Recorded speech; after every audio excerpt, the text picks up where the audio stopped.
Welcome to Real Estate Insight, here to empower and educate you in all facets of real estate.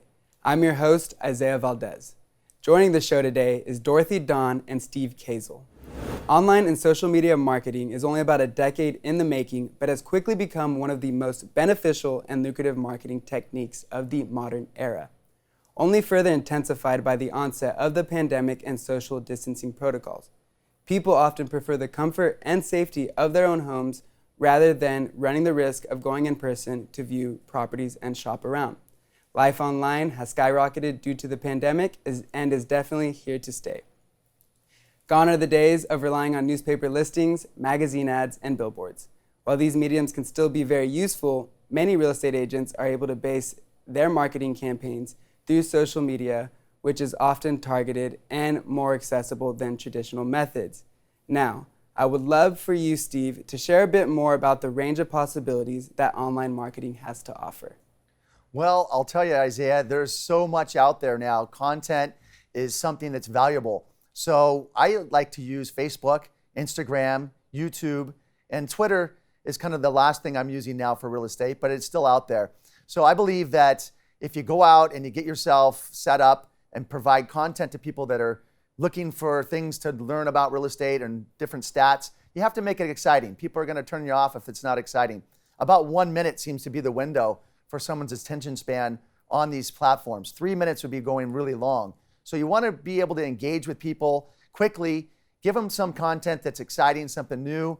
I happen to use Facebook mostly, Instagram number 2, and then there's TikTok that comes up. So my son, who's 12, he loves TikTok. He's on there, and that's exciting to people. So you don't know what's going to come next, but for right now, those seem to be the top 4 platforms. Dorothy, what are you using? Snapchat is a big one as well. I use Facebook, I use Instagram and Twitter. I stick to those. That's my age range that I'm marketing to. I also wonder sometimes gender, who's looking at what. I've heard women look more at Instagram and Pinterest and men look at Facebook. So I don't know if you guys have any thoughts about that. You're men. I don't know the statistics when it comes to gender, but I do know that is a generational difference when it comes to, let's say, Facebook or TikTok. So whatever your target market is, maybe do some research prior to figuring out which platform you want to target. Steve, any thoughts on that? Yeah, so I would say hit them all if you can. I use a service called Back At You. So I'll make some content, I post it, I give it to them, I send it to them in an email. They post it on all platforms for me. The one that they don't do is YouTube. So they do everything but YouTube. It's one service. I pay them annually, and it just saves a lot of time. However, you can't just hand it off to them. People are going to get bored. You want to be involved with that content. So if I just give it to Back At You and I don't do anything, people are not engaging. So when someone likes your video, you need to go back and comment on their like. Say, thank you for liking this, so that they know you're actually watching it. That's so true. Yeah, that's the so deal. true. I'm so glad to hear about that Back At You. I've been looking for a service like that. And you have to be looking at your social media when you post, because people will be hitting you up and you need to respond, and not with just a thank you. Thank you, Heidi. That was so kind. You said that. You're my sister, and I hope you're doing well in Nashville. Like, do something personal back, not just a boring thank you.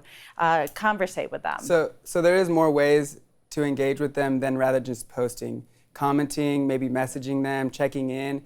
Now that we've heard what platforms you use and any different techniques and how you post, what kind of content are you posting? Are you filming? Are you posting videos? Dorothy, what do you usually use? I do both. I definitely love doing videos. People love videos. When I am just sending a picture to a person that they asked me to send it to, or I'm thinking about my dad because he likes his beer, I post it on Instagram. That's what it was made for. And then other people like it too, and it brings you more exposure. You should be posting 3 to 4 times a day on Instagram. Facebook once, they say. But you should be posting between 10 a.m. and 4 p.m. That's when people are checking their social media. Yeah, while they're at work. That's kind of funny. So, and I'll agree with Dorothy on that matter. When you post is important. You don't want to post at midnight something where you're up at midnight. Other people probably aren't. I tend to post things that are kind of random. My catch is real food, real people, real estate. It's home by Steve. You try to come up with catchy, snappy kind of language, I wouldn't want to say. I found Kevin the pig, big old nostrils and tusks, showing a house out in the middle of nowhere, and I get Kevin the pig. I got more hits on Kevin the pig than I just put in there, Kevin the pig sells the house. And people just were like, wow. And I got like more hits on that than I've done like all month. So coming up with something that's unusual, catchy, and funny. And you want to be natural. So if you mess up a little bit, I know I messed up in my video. I like dropped my phone or something. I picked it back up. That made it actually even more funny. So yeah, that's my take on it. Yeah. And nowadays, we're fed so many different ads and posts and different kinds of content. You want to be funny. You want to differentiate yourself and make yourself stand out. Come up with a good hook, something that'll catch the viewer's attention.